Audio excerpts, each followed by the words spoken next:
नमस्कार, आप देख रहे हैं पद्मेश 24/7 कृष्णा संडे के साथ। बुलेटिन की शुरुआत करते हैं हेडलाइन से।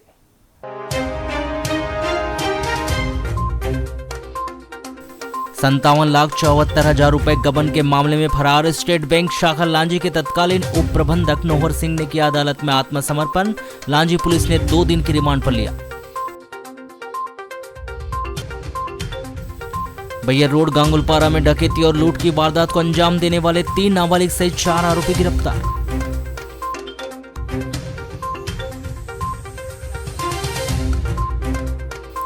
नगर पालिका परिषद बालाघाट के सीएमओ सतीश मठसेनिया का हुआ ट्रांसफर। ग्वालियर जिले के नगर पालिका परिषद डबरा के बनाए गए सीएमओ।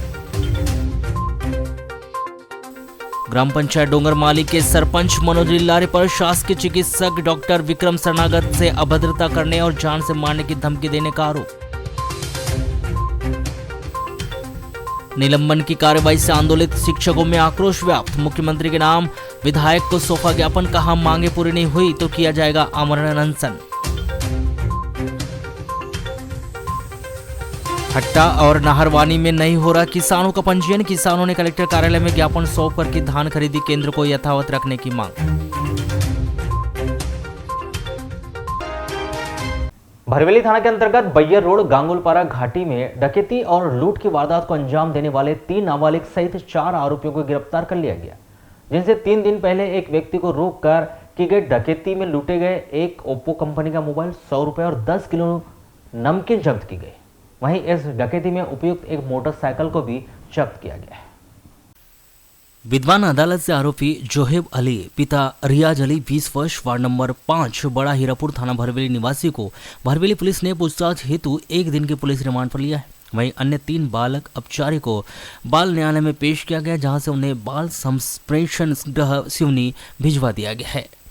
इस मामले के अन्य 2 आरोपी फरार हैं, जिनकी तलाश की जा रही है। आपको बताएं कि 26 सितंबर की रात्रि 9 बजे मोहम्मद हसन कादरी ग्राम मुकवा निवासी जब अपने मोटरसाइकिल में दुकान के लिए बालाघाट से सामान खरीदकर वापस अपने घर उकवा जा रहे थे, तभी बैयर रोड गांगुलपारा घाटी के पास 3 अज्ञात व्यक्तियों ने मोटरसाइकिल को ओवरटेक कर मोहम्मद हसन कादरी का रास्ता रोका। मोटरसाइकिल सवार 3 अज्ञात व्यक्तियों में से एक लड़के ने चाकू निकाला और हसन कादरी को डराते हुए तीनों ने कहा कि उनके पास जितने भी पैसे हो, मोबाइल इत्यादि या कोई भी सामान हो उन्हें दे दे, नहीं तो वो उनको जान से मार देंगे। सभी ने मोहम्मद हसन कादरी को धमकाते हुए उनके पास रखी 100 रुपए, 10 किलो नमकीन और उनके ओप्पो कंपनी का मोबाइल भी छीन लिया गया और सभी मोटरसाइकिल लेकर फरार हो गए। मोहम्मद हसन कादरी उकवा निवासी के द्वारा पुलिस थाना भरवेली में की गई रिपोर्ट पर धारा 395, 341, 506 भारतीय दंड विधान के तहत अपराध दर्ज कर जांच पड़ताल शुरू की गई थी। मुखबिर के द्वारा दी गई सूचना के आधार पर आरोपी जोहेब अली 20 वर्ष वार्ड नंबर 5 बड़ा हीरापुर थाना भरवेली निवासी को अभिरक्षा में लेकर पूछताछ की गई, जिसने अन्य युवकों के साथ उक्त डकैती लूट की वारदात को अंजाम देना स्वीकार किया। इसके बाद 3 अन्य नाबालिग बाल अपचारी को गिरफ्तार किया गया, जिनसे डकैती के दौरान लूटे गए मोहम्मद हसन कादरी के 100 रुपए, 10 किलो नमकीन और मोबाइल जब्त किया गया। वहीं वारदात में उपयुक्त मोटरसाइकिल क्रमांक MP 50 MR 6607 को भी जब्त किया गया। भरवेली पुलिस ने गिरफ्तार आरोपी सोहेब अली को 28 सितंबर को बालाघाट की विद्वान अदालत में पेश कर दिया गया, जहां से उसे पूछताछ हेतु 1 दिन की पुलिस रिमांड पर लिया गया है। वहीं 3 अपचारी बालक को बाल न्यायालय में पेश किया गया, जहां से उन्हें बाल संप्रेषण गृह सिवनी भिजवा दिया गया है। इस मामले में अन्य 2 आरोपी फरार हैं, जिनकी तलाश की जा रही है। बालाघाट के परसवाड़ा मुख्यालय के वनांचल ग्राम खरपड़िया में उस वक्त हड़कंप मच गया जब ग्राम के ही देवी मंदिर के समीप से लगे जंगल से पहुंचा एक तेंदुए के एक नन्हे शावक को विचरण करते हुए ग्रामीणों के द्वारा देखा गया, जिसकी सूचना तत्काल ही ग्रामीणों ने वन विभाग की टीम को दी। इसमें खास बात यह है कि वन विभाग का अमला समय पर नहीं पहुंचा, जिसके चलते ग्रामीणों ने मच्छरदानी के माध्यम से तेंदुए के शावक को पकड़ लिया, जिसे वन विभाग के अमले के द्वारा वन चौकी लाया गया। वन विभाग के अमले के द्वारा विभाग के वरिष्ठ अधिकारियों के मार्गदर्शन में आवश्यक कार्रवाई की जा रही है। प्राप्त जानकारी के अनुसार ग्राम खरपड़िया का गांव जंगल से लगा हुआ है। तेंदुए के शावक को सुबह करीब 10 बजे ग्रामीणों के द्वारा देवी मंदिर के पास देखा गया। देखते ही देखते वहां लोगों का जमावड़ा लग गया। ग्रामीणों के द्वारा इसकी सूचना वन अमले को दी गई, लेकिन वन अमले के पहुंचने में विलंब होता देख ग्रामीणों के द्वारा खुद ही तेंदुए को पकड़ने का प्रयास शुरू कर दिया गया और आजू बाजू के घरों से मच्छरदानी लाकर उस तेंदुए को सुरक्षित रूप से पकड़ा गया और उस तेंदुए के शावक को वन अमले के सुपुर्द कर दिया गया।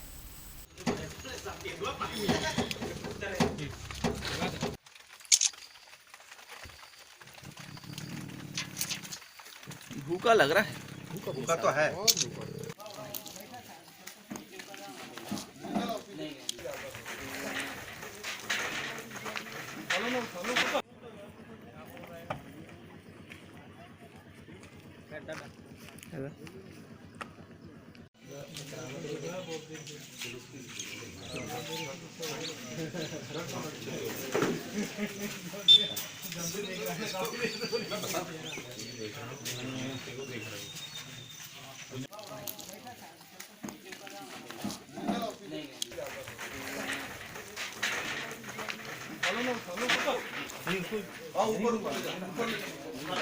वो वहाँ पे आ गया था, वहाँ पे देखे, गाँव वाले ने बताए, तो वहाँ पे मौके पे जाके देखे हमने।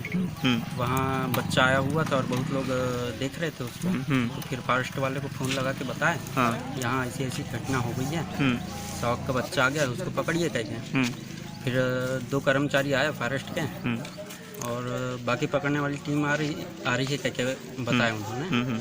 फिर हमने बोले यहाँ पे बहुत पब्लिक बढ़ गई है, तो इसको आप ही लोग कुछ करके, छोटा बच्चा है इसे पकड़ते बन जाएगा।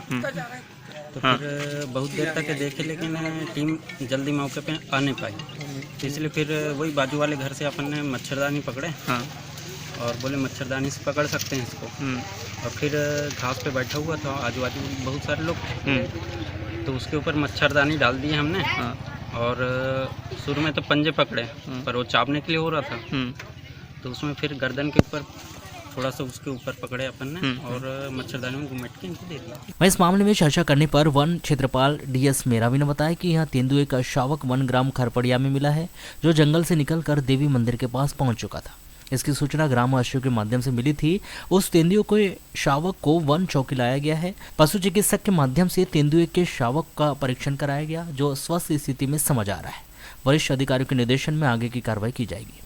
ये क्या है, वन क्षेत्र से निकल करके ग्राम खरपड़िया में समथिंग हम लोगों को सूचना 11 बजे मिला है, और ये मंदिर के समीप बाड़ी में था। जैसे हम गए तो वहाँ मौके पे था, उसको फिर अपने स्टाफ के साथ या ग्रामवासियों के द्वारा जानकारी मिली थी, तो हटा दिए गए ग्रामवासियों को, और फिर हम लोग रेस्क्यू किए उसको पिंजरा में, और वन चौकी लाया गया। वन चौकी ला करके उसकी डॉक्टरों के माध्यम से परीक्षण कराया, जिससे वो स्वस्थ स्थिति में समझ में आ रहा है। कोई ऐसा उसमें खरोच या कोई ऐसी बीमारी का लक्षण समझ में नहीं आ रहा है। और इसका ऊपर वरिष्ठ अपने अधिकारी है, उनके निर्देशन में हम लोग रिलीज करेंगे। अभी मौके पे रखा हुआ है, जैसे वरिष्ठ अधिकारी का निर्देशन रहेगा वैसे ही हम लोग। बालाघाट सामान्य के अंतर्गत धनसुआ सर्किल के अंतर्गत आने वाले ओदा के राजस्व क्षेत्र में वन्य प्राणी का शिकार करने के उद्देश्य से तार लगाने वाले 6 आरोपियों को गिरफ्तार कर लिया गया। गिरफ्तार सभी आरोपियों को न्यायालय में पेश किया गया, जहां से उन्हें न्यायिक अभिरक्षा में जिला जेल भिजवा दिया गया है। प्राप्त जानकारी के अनुसार वन परिक्षेत्र बालाघाट सामान्य के अंतर्गत धनसुआ सर्किल के अंतर्गत आने वाले ग्राम ओदा के समीप राजस्व क्षेत्र में 26 सितंबर की रात्रि आधा दर्जन लोगों ने वन्य प्राणियों का शिकार करने के उद्देश्य से विद्युत तार बिछाए गए थे। जिसकी जानकारी मिलने पर परिक्षेत्र सहायक शालिग्राम कुर्वे ने अपने अमले के साथ मौके पर जाकर घेराबंदी की और मौके पर 2 व्यक्ति को पकड़ा गया, जबकि अन्य लोग फरार हो गए थे। पकड़े गए दोनों व्यक्ति ने अपना नाम महेश पिता बलाराम टेकाम 24 वर्ष नया टोला 40 बोड़ी, दरबू सिंह पिता मान सिंह के 20 वर्ष नया टोला 40 बोड़ी निवासी बताएं, जिनकी निशानदेही पर वन अमले ने मौके से जीआई तार और खुटी जब्त की। दोनों से पूछताछ करने पर उन्होंने अन्य लोगों के नाम भी बताए, जिनमें प्रताप पिता संत लालुई के 30 वर्ष नया टोला 40 बोड़ी, सुखदेव पिता कैलासुई के 22 वर्ष छोटी घोंदी, संदीप पिता मेवालाल भवलावी 24 वर्ष कावेली, लवेश पिता जगलाल भलावी 24 वर्ष को वन अमले ने गिरफ्तार किया। इन सभी आरोपियों के विरुद्ध वन्य प्राणी संरक्षण अधिनियम की धारा 2, 9, 39, 50, 51, 52, 58 के तहत कार्रवाई की गई। गिरफ्तार सभी आरोपियों को 28 सितंबर को बालाघाट की विद्यमान अदालत में पेश कर दिया गया, जहां से उन्हें न्यायिक अभिरक्षा में जिला जेल भिजवा दिया गया है। ये इनके द्वारा वन प्राणी हत्या के लिए विद्युत तार जीआई द्वारा इन्हें लगाया गया था खंभे में। सूचना मिलने पर मैं संपूर्ण स्टाफ को लेकर के घटनास्थल पर पहुंचा एवं घटनास्थल पर पहुंचा, जिसमें वन रक्षक राकेश भगत, वन रक्षक धनराज घुरमारे, वन रक्षक सरिता मड़ावी, ये इनका और गांव के ग्रामीण लोगों के द्वारा सहयोग मिला और उस सहयोग के आधार से इन लोगों को हमने गिरफ्तार कर लिया। 57,74,000 रुपए गबन के मामले में फरार भारतीय स्टेट बैंक शाखा लांजी के तत्कालीन उप प्रबंधक नोहर सिंह उइके 65 वर्ष ने विद्वान अदालत में आत्मसमर्पण कर दिया, जिसे लांजी पुलिस ने पूछताछ हेतु 2 दिन के पुलिस रिमांड पर लिया है। आपको बताया कि यह मामला 2017 का है। उस समय भारतीय स्टेट बैंक शाखा लांजी के तत्कालीन शाखा प्रबंधक हरि किशोर दिवटे ने पुलिस थाना लांजी में इस आशय की रिपोर्ट दर्ज की थी कि 23 मई 2017, 24 मई 2017 को रोकड़ का भौतिक सत्यापन के दौरान बैंक की शाखा लांजी की रिसाइकलर मशीन में 48,52,000 रुपये, शाखा के एटीएम में 9,22,500 रुपये कम पाए गए। उस समय इस बैंक के उप प्रबंधक मनोहर सिंह उइके एवं रोकड़ अधिकारी के पद पर हियाराम चिरोंजे थे, जिन्होंने उक्त पद पर रहते हुए राशि का गबन कर दिया। इस मामले में दोनों के खिलाफ धारा 409, 34 भारतीय दंड विधान और धारा 13(2) भ्रष्टाचार निवारण अधिनियम का अपराध लांजी में दर्ज किया गया था। इस मामले में हियाराम चिरोंजे 62 वर्ष, ग्राम सुआ डोंगरी, थाना घनौरा, जिला सिवनी निवासी को गिरफ्तार किया जा चुका है। वहीं नोहर सिंह उइके पिता शंभू सिंह उइके 65 वर्ष, ग्राम खरपड़िया, थाना परसवाड़ा, चिबाची फरार थे, जिनकी तलाश की जा रही थी। 30 सितंबर को बालाघाट के माननीय प्रथम अपर सत्र न्यायाधीश अमर कुमार शर्मा की विद्यमान अदालत में नोहर उइके ने आत्मसमर्पण कर दिया। लांजी पुलिस ने आरोपी नोहर सिंह उइके को गबन के मामले में उसके निवास बैयर तथा परसवाड़ा ले जाकर पूछताछ कर साक्ष्य प्राप्त करने हेतु 30 सितंबर तक पुलिस रिमांड पर लिया है। राज्य शासन के द्वारा नगर पालिका परिषद बालाघाट के मुख्य नगर पालिका अधिकारी सतीश मठसेनिया को तत्काल प्रभाव से स्थानांतरित करते हुए अस्थायी रूप से आगामी आदेश तक मुख्य नगर पालिका अधिकारी नगर पालिका परिषद डबरा, जिला ग्वालियर में पदस्थ किया गया है। यह आदेश नगरीय विकास एवं आवास विभाग मध्य प्रदेश शासन के उप सचिव आर.के. कार्तिकेय के द्वारा जारी किए गए हैं। सीएमओ का स्थानांतरण होने की जानकारी लगते ही नगर पालिका बालाघाट में इसकी काफी चर्चा रही। आपको पता है कि सीएमओ मठसेनिया के द्वारा विगत 3 वर्षों से नगर पालिका सीएमओ बालाघाट के रूप में अपनी सेवाएं दी जा रही थी। इनके द्वारा कोरोना काल के दौरान भी सामने रहकर फ्रंटलाइन वर्कर के रूप में भी सेवाएं दी गई। एक तो स्वास्थ्य सुविधाओं का अभाव, ऊपर से जनप्रतिनिधियों का दबाव। ऐसे में ग्रामीण स्तर पर प्राथमिक स्वास्थ्य केंद्र में अपनी सेवाएं दे रहे चिकित्सक अगर किसी जनप्रतिनिधि के दबाव में आकर कार्य करे तो यह लाजमी नहीं है। इसी तरह का एक मामला डोंगरमाली के प्राथमिक स्वास्थ्य केंद्र में सामने आया है, जहां डॉक्टर जो इस प्राथमिक केंद्र के प्रभारी है, उनके साथ सरपंच मनोज लिल्लारे ने अभद्रता की। वहीं उन्हें जान से मारने की धमकी तक दे डाली, जिसके बाद समस्त स्वास्थ्य विभाग का स्टाफ लामबंद हो गया और उन्होंने अपने आला अधिकारियों को इस बात की सूचना दी। साथ ही पुलिस में रिपोर्ट दर्ज कराने की भी बात कही गई है, जिसके बाद समस्त स्वास्थ्य विभाग का स्टाफ लामबंद हो गया और उन्होंने अपने आला अधिकारियों को इस बात की सूचना दी। साथ ही पुलिस में रिपोर्ट दर्ज कराने की भी बात कही गई। इस दौरान वाराणसी पहुंचे पीएससी केंद्र के प्रभारी डॉक्टर विक्रांत शरणागत ने पद्मेश 24/7 को बताया कि आज कोविड वैक्सीनेशन का कार्य चल रहा था। इस समय ग्राम सरपंच मनोज लिल्लारे केंद्र में पहुंचे, जिनका बाकायदा सम्मान करते हुए उन्हें कुर्सी दी गई, लेकिन अचानक वे उन पर भड़क पड़े और उनसे अभद्रता करते हुए उन्हें जान से मारने की धमकी दी। साथ ही उनके पूरे स्टाफ के साथ भी अभद्रता की। वे किसी प्रकार की कोई बात सुनना ही नहीं चाहते थे। वे लोग कोविड वैक्सीनेशन के कार्य में जुटे हुए थे, लेकिन सरपंच मनोज लिल्लारे ने जिस तरह से अभद्रतापूर्ण व्यवहार किया है, इस बात की सूचना उनके द्वारा बीएमओ एवं सीएमएचओ को दे दी गई है। वहीं वाराणसी पहुंचकर एसडीएम सहित पुलिस थाने में रिपोर्ट दर्ज करवाई जाएगी। आज पीएचसी की कोविड अभियान चल रहा था वैक्सीनेशन का।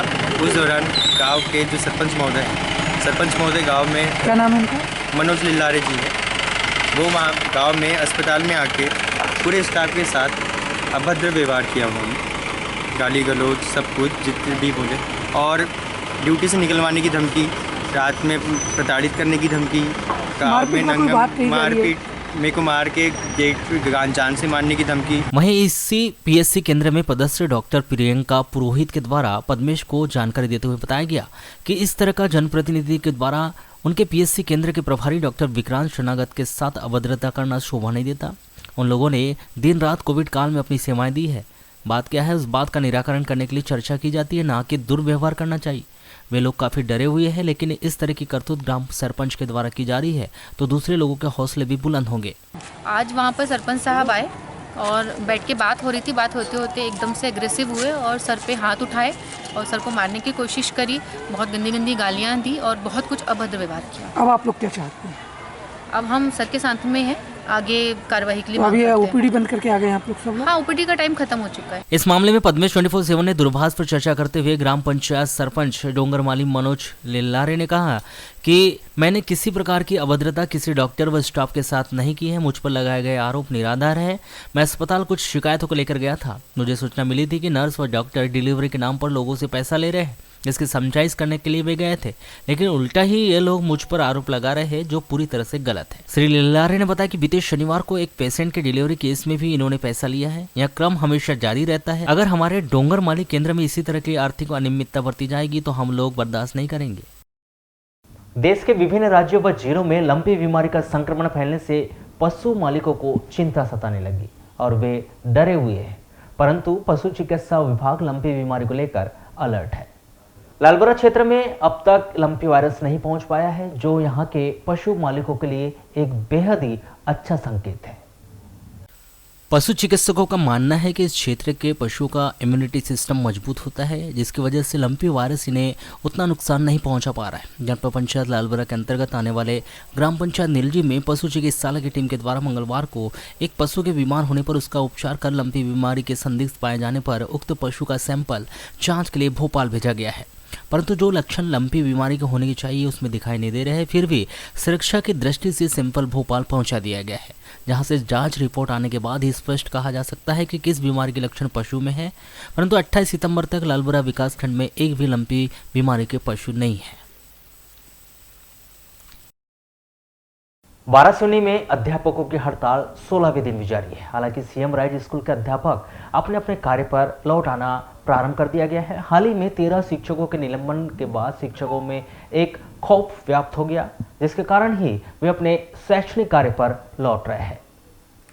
आपको बताया कि पुरानी पेंशन बहाली, क्रमोन्नति, अनुकंपा नियुक्ति सहित अन्य मांगों को लेकर अध्यापक संवर्ग 13 सितंबर से प्रत्येक विकासखंड मुख्यालय में अनिश्चितकालीन हड़ताल पर बैठे हुए हैं, जिन्हें प्रशासन की तरफ से फिलहाल उनकी मांगों को लेकर कोई आश्वासन प्राप्त नहीं हुआ है। आपको बता दें कि इस दौरान सभी शासकीय स्कूलों की शैक्षणिक व्यवस्था बुरी तरह से लड़खड़ा गई है। बच्चों के कालखंड नहीं लग रहे हैं। वहीं आगामी अक्टूबर माह में उनकी त्रैमासिक परीक्षा लेने के आदेश प्रत्येक स्कूल को प्राप्त हो चुके हैं। ऐसे में कक्षा 1 से लेकर कक्षा 12वीं तक के छात्र छात्राओं में भय का वातावरण निर्मित है। लेकिन अध्यापकों के लगातार निलंबन की मांग को सुनकर अध्यापकों ने स्कूल की तरफ रुख करना प्रारंभ कर दिया है, जिसका ही एक उदाहरण है कि सीएम राइज स्कूल में पढ़ाने वाले करीब 36 अध्यापकों में से 28 अध्यापकों ने हड़ताल से तौबा करते हुए स्कूल में अपनी आमद दर्ज करा दी है। लेकिन अभी भी 8 अध्यापक हड़ताल पर बैठे हुए हैं, जिनकी जानकारी विद्यालय के द्वारा जिला शिक्षा अधिकारी को प्रेषित कर दी गई है। अब जो अध्यापक हड़ताल पर है उन पर क्या कार्रवाई जिले से होगी या प्रदेश स्तर पर, फिलहाल इस पर संशय बना हुआ है। टोटल स्टाफ 58 का था, 58 का। कहाँ था स्टाफ मतलब? 2 कैंपस है। कैंपस फर्स्ट यहाँ पर 9 से 12 तक का, दूसरा कैंपस नंबर 2 है जो 1 से 8 तक है। टोटल दोनों कैंपस मिला के 58 का होता है, जिसमें लगभग अधिकतर लोग वापस हो गए। टोटल 8 लोग स्ट्राइक पे आज की स्थिति में। 58 में से 8 लोग स्ट्राइक पे, 50 लोग उपलब्ध हैं जी। और सर गए कितने लोग थे हड़ताल पे? काफ़ी लोग चले गए थे, जो अध्यापक संघ उसमें अधिकांश। हमको ये जानकारी कि 15 लोग के सहारे ही विद्यालय की शैक्षणिक व्यवस्था को संभाला जा रहा था। नहीं, ऐसा नहीं, लगभग शैक्षणिक व्यवस्था सुचारू रूप से चल रही थी। हम लोग पुरानी पेंशन सहित अन्य मांगों को लेकर आजाद अध्यापक शिक्षक संघ के द्वारा प्रदेशव्यापी अनिश्चितकालीन हड़ताल की जारी है। इनकी हड़ताल लगातार 16वें दिन भी जारी रही। लंबे समय से हड़ताल चलने को लेकर शासन प्रशासन के द्वारा जिले के 1 दर्जन से अधिक शिक्षकों को निलंबित किया गया। इससे हड़ताली शिक्षकों में आक्रोश व्याप्त हो गया। बुधवार को आजाद अध्यापक शिक्षक संघ के पदाधिकारी कलेक्टर कार्यालय पहुंचे, जहां उनके द्वारा विधायक गौरीशंकर बिसेन को ज्ञापन सौंपकर शिक्षकों का निलंबन वापस लेने और 6 सूत्रीय मांगों को पूरा किए जाने की मांग की। मांगे पूरी नहीं किए जाने पर इस आंदोलन को उग्र रूप देकर आमरण अनशन तक किए जाने की चेतावनी दी। कि विगत 13 सितंबर से हमारा अनिश्चितकालीन धरना प्रदर्शन पूरे प्रदेश व्यापी चल रहा है और हमारी जो 6 सूत्री मांगे हैं उन मांगों पर सरकार सहानुभूतिपूर्वक विचार भी नहीं कर रही है और अपनी दमनकारी नीति से आज बालाघाट जिले के 13 हमारे शिक्षक साथियों को निलंबन की कार्रवाई शासन ने की है। हम मंत्री जी से यही चाह रहे हैं कि हमारी साथियों के निलंबन की कार्रवाई को अविलंब रोके, उसे साथ में हमारी जो 6 सूत्री मांगे हैं उन मांगों पर मध्य प्रदेश शासन के यशस्वी मुख्यमंत्री शिवराज सिंह जी से चर्चा करें। लालबरा नगर मुख्यालय से लगभग 12 किलोमीटर दूर मोहगांव धपेरा निवासी कृषक रामकृष्ण बिरनवार ने बालाघाट निवासी सुनील रिनायत, सोहन बसे ने अरुण नकपुरे पर धान की राशि में धोखाधड़ी करने का आरोप लगाया और 28 सितंबर को थाना पहुंचकर धोखाधड़ी करने वाले व्यक्तियों पर कार्रवाई करने के लिए लिखित शिकायत दर्ज करवाई। प्राप्त जानकारी के अनुसार मोहगांव धपेरा निवासी कृषक रामकृष्ण बिरनवार ने 20 जून 2022 को रबी की 81 क्विंटल धान का विक्रय धान व्यापारी सुनील रिनायत को किया था। इसका पेमेंट 1,14,000 रुपये होता है, परंतु धान खरीदी करने के बाद वह रुपए नहीं दे रहा था, जिसके बाद किसान ने बार बार उसे रुपये की मांग की। तब वह 10 दिन बाद धान व्यापारी ने 59,000 रुपये उन्हें दे दिए एवं शेष राशि नहीं दे रहा था। पुनः कृषक के द्वारा उसे बार बार धान व्यापारी सुनील रिनायत को फोन कर संपर्क कर शेष राशि दिए जाने की मांग की जा रही थी, परंतु वह टाल मटोल कर रहा था एवं रुपए नहीं देने की बात कर रहा था, जिससे किसान मानसिक रूप से परेशान हो गए, जिसने 28 सितंबर को थाना पहुंचकर धान की राशि में धोखाधड़ी करने वाले 3 व्यक्तियों के खिलाफ शिकायत कर सख्त कार्रवाई कर रुपए वापस दिलवाने के लिए गुहार पुलिस प्रशासन से लगाई है। थाना में इसलिए आया था कि मैंने 1,14,000 की धान सेल किया था 20 जून 2022 को। तो मेरे को धान सेल करने के बाद में मैंने 3 दिन के अंदर में पैसा मिलने के कारण मैंने धान सेल किया और मेरे पर ब्याज का पैसा है लोगों का, इसलिए किसान मैंने धान बेचा था। 3 दिन के बाद में मैंने परेशान किया, जो बीच में था हमारा अरुण नकपुरे, उनको परेशान किया तो उन्होंने गुमले का 10 दिन के अंदर 10-12 दिन बाद मुझे 49,000 रुपये केस ला के दिया घर बैठे उसने। फिर उसके बाद में मैं बार बार जाके परेशान हुआ, तब मुझे 10,000 रुपये फ़ोन पे में राशि प्रदान की गई। उसके बाद में जो 55,000 रुपये जो मेरा बचा हुआ बाकी राशि थी, उसमें बचा 55 राशि में मैं बार बार परेशान हुआ। उसके पास गया, मैं हाथ पैर जोड़ा तो मुझे 40,000 का चेक मिला। वो 40,000 के चेक मिलने के बाद में वो चेक बाउंस हो गया, मेरे खाते में पैसे की वजह से, साइन मिस्टेक की वजह से चेक बाउंस हो गया। किसको विक्रय किए थे आपने? विक्रय करने वाला सुनील रिनायत है। सुनील रिनायत सिविल लाइन बाग कॉलोनी सिविल लाइन का निवासी है सुनील रिनायत। तो बालाघाट का जो? हाँ, बालाघाट। धान खरीदी करता है कि? हाँ, धान खरीदी करता है वो। तो ये धान आपने मंडी से माध्यम में बेचे थे क्या? नहीं, वो हमने रबी में धान पकाए थे और पकाने के बाद में वो खरीदी करने आया था, तो इसलिए हमने सेल कर दी थी। हमारा बीच में अरुण नकपुरे था, उन्होंने बताया था कि हम काम करने जाते हैं उस सेठ के पास में, तो धान बेच रहे हो क्या? वहीं दूरभाष पर चर्चा में थाना प्रभारी अमित भावसार ने बताया कि मोहगांव धपेरा के कृषक रामकृष्ण बिरनवार ने धान व्यापारी सुनील रिनायत व अन्य 2 लोगों पर धान की राशि में धोखाधड़ी करने का आरोप लगाते हुए थाने में शिकायत की। शिकायत की जांच कर वैधानिक कार्रवाई की जाएगी।